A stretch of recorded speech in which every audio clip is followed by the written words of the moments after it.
Oke,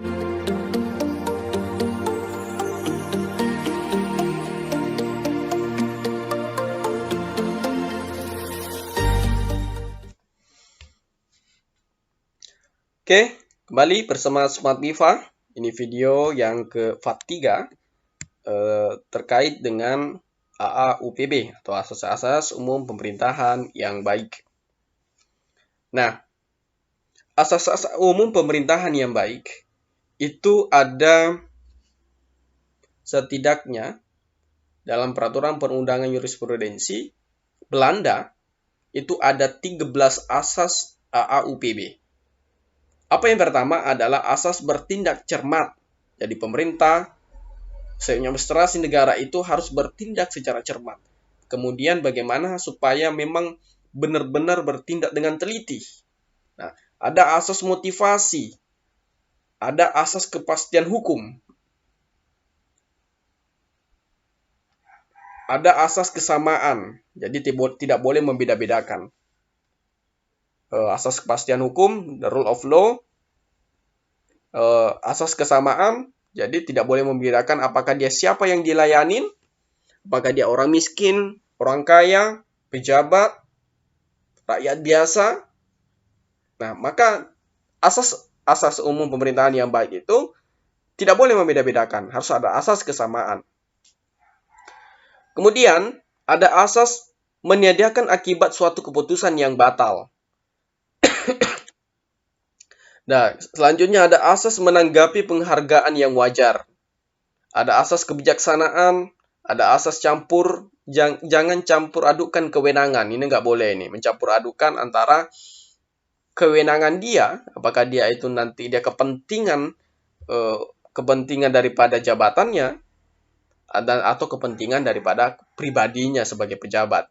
Maka tidak boleh dicampur adukan. Ada asas keadilan dan kewajaran. Nah, ada asas penyelenggaraan kepentingan umum. Ada asas keseimbangan, ada asas permainan yang layak, dan ada asas perlindungan. Ini luar biasa. Ada 13 asas-asas di dalam AUPB. Maka, baik itu di level eksekutif, yudikatif, legislatif, maka asas-asas ini harus menjadi pegangan. Kemudian kita lihat di konteks di dalam hukum kita, yaitu misalnya tersebar dalam Undang-Undang nomor 2299, nomor 32 tahun 2004, dan Undang-Undang 32 tahun 2004 ini seharusnya di ini nih. Di sini sudah berubah ya Undang-Undang. Ini kan tentang pemerintahan daerah ini. Undang-Undang nomor 23 2014 tentang pemerintahan daerah. Adalah di dalam Undang-Undang 2899. Nah, intinya ada 7 di sini adalah asas kepastian hukum, ada asas penyelenggaraan negara, ada asas kepentingan umum. Ini bagaimana kemudian asas-asas itu ada menyangkut dengan kepentingan umum. Maka seperti misalnya terjadi bencana kayak tsunami. Maka itu kan belum ada aturannya bagaimana kemudian mengelontorkan anggaran ke sana misalnya kan. Maka ini adalah kepentingan umum. Ini menyangkut nyawa orang banyak. Maka segera harus dilakukan suatu kebijakan. Ada asas keterbukaan, transparansi, keterbukaan dari segi apapun itu. Jadi harus ada asas keterbukaan dalam menjalankan pemerintahan itu. Ada asas proporsional. Ada asas profesionalitas. Di dalam menyelenggarakan pemerintahan itu harus ada asas profesionalitas, harus profesional dari segi bidang apapun. Ada asas akuntabilitas, adalah asas yang harus dia penyelenggara negara itu dia harus mempertanggungjawabkan apa yang dilakukan. Jadi ada asas akuntabilitas. Selanjutnya, AAUPB ini sangat berkaitan dengan konsep yang dipelopori oleh UNDP, yaitu konsep prinsip-prinsip daripada good governance. Good governance itu adalah tata pemerintahan yang baik. Nah, prinsip-prinsip good governance ini ada 9. Yang pertama adalah partisipasi atau participation. Bagaimana kemudian di sini konsepnya adalah masyarakat itu diberikan ruang untuk bagaimana kemudian dia ikut berpartisipasi untuk dalam penyelenggaraan pemerintahan. Nah, kemudian ini yang sekarang tren di mana-mana di pemerintahan kita di dunia adalah konsep good governance. Meskipun nanti teori-teori good governance ini ada pengembangan dan pengembangannya. Misalnya good governance ada dikritik pula tidak cukup dengan good governance, ada namanya sound governance. Kemudian ada open governance dan lainnya. Kita lihat prinsipnya pertama adalah participation, yang kemudian rule of law, aturan hukum. Kepastian hukum harus ada aturan. Jadi penyelenggara administrasi negara itu bekerja harus sesuai dengan aturan yang ada. Harus dibatasi dengan aturan. Adanya transparansi. Transparansi dalam menyelenggarakan pemerintahan. Ada daya tangkap atau responsiveness. Ada responsif. Tangkap. Ya, dia harus namanya penyelenggara negara itu harus responsif dan pelayanannya. Apalagi kalau kita di kantor ngurus KTP misalnya. Kadang pegawainya itu responsifnya sangat rendah. Nah, seharusnya prinsip-prinsip good governance ini harus diterapkan.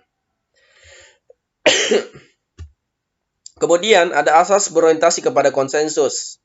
Yaitu bagaimana kemudian dia menyelenggarakan pemerintahan itu, dia harus memiliki pilihan-pilihan yang kemudian menghasilkan keputusan ataupun kesepakatan antara dua belah pihak yang berselisih. Kemudian ada prinsip keadilan, equity. Sama aja tadi kesetaraan ya. Tidak boleh membeda-bedakan. Ada konsep efektivitas dan efisiensi. Maka dalam menyelenggarakan pemerintahan tidak hanya cukup daripada harus efektif atau tercapai itu program, tetapi juga harus melihat bagaimana kemudian efisiensinya. Misalnya, membangun jembatan. Caranya bagaimana? Dananya berapa? Mungkin dananya bisa dilakukan 100 juta. Tapi di anggaran misalnya 150 juta. Maka ada konsep ini nggak bisa nih. Kalau 100 juta bisa juga bagus, kenapa harus 150 juta dikeluarkan? Maka ada konsep efisiensi. Bukan hanya sekedar efektivitas, tapi juga efisiensi. Ada accountability atau pertanggungjawaban. Bagaimana penyelenggara negara itu harus dipertanggungjawabkan apa yang dilakukan. Mana yang selanjutnya adalah konsep visi strategis, strategic vision. Jadi pemerintahan penyelenggara negara itu, contohnya bupati, dia harus memiliki visi.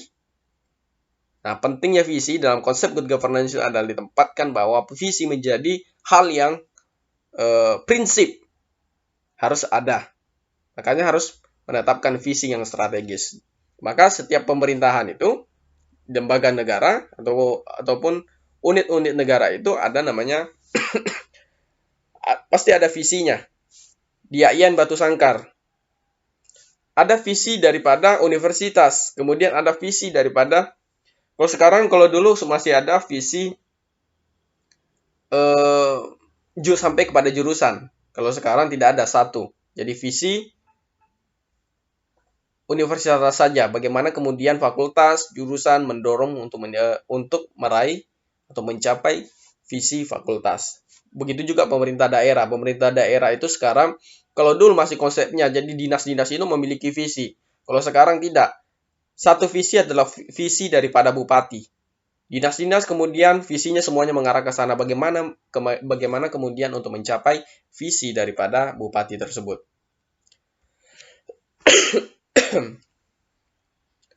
Oke. Ini video yang ketiga. Jadi kita masuk nanti ke video yang keempat ya. 4 membahas tentang konsep good governance. Ini ada beberapa komponen yang terlibat. Apa saja? Kita akan lanjutkan di pembahasan di video part 4.